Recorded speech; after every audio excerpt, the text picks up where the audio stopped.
He vanished into thin air. No fingerprints.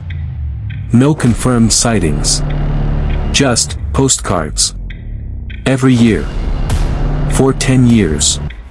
Mailed directly to the FBI. From a killer they could never catch. Backhand index pointing right, stick around, because this isn't fiction.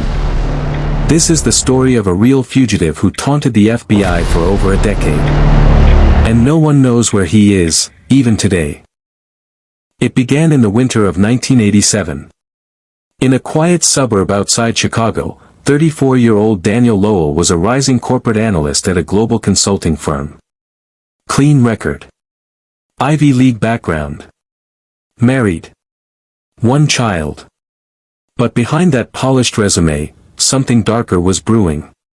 His wife, Laura, had told friends she feared Daniel was changing. That he'd grown secretive, paranoid. There were whispers about embezzled company funds, about a coworker who'd vanished. Then, on March 4th, Laura was found dead in their home.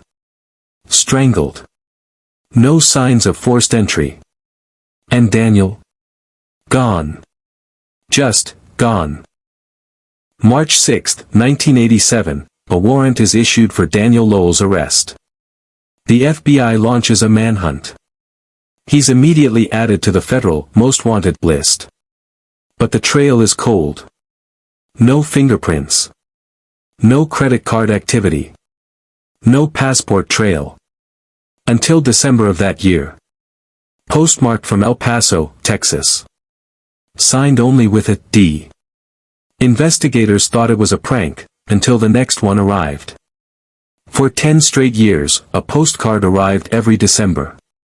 Different states. Different handwriting. But always the same tone. Mocking. Personal. Confident. And always signed, D. The FBI launched Task Force Echo Delta, named after his initials, Daniel Lowell. Each postcard was forensically examined. No fingerprints. DNA testing inconclusive. Postmarked cities never repeated. The writer seemed to know how to avoid cameras and traceable ink.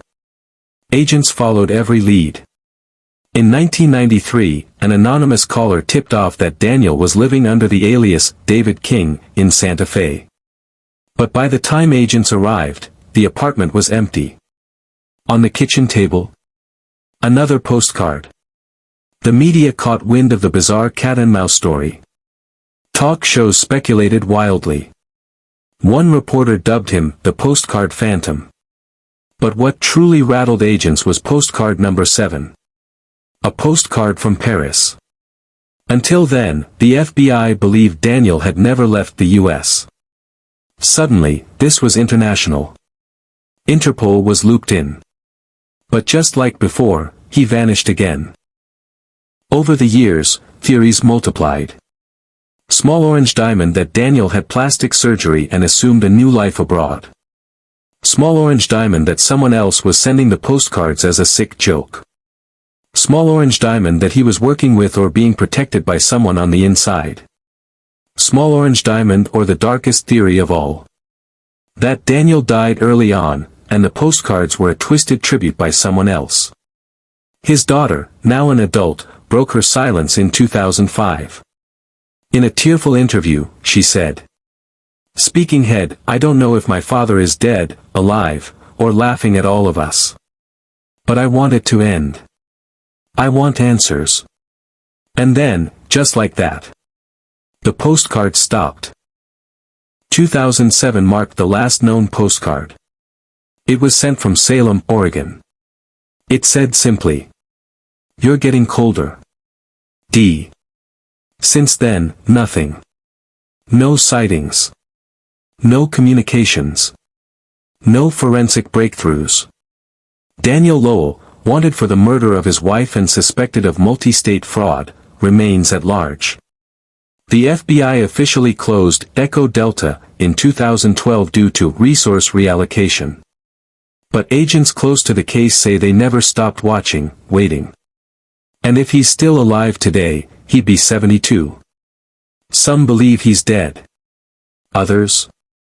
They believe he's still out there, waiting for one final laugh. 10 years. 10 taunts. And still, no justice for Laura. Was Daniel Lowell a criminal mastermind? Or just a man who knew how to disappear? What do you think happened to him? Drop your theory in the comments below.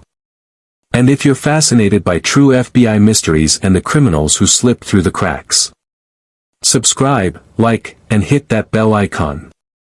We've got more stories coming. One's even stranger than fiction.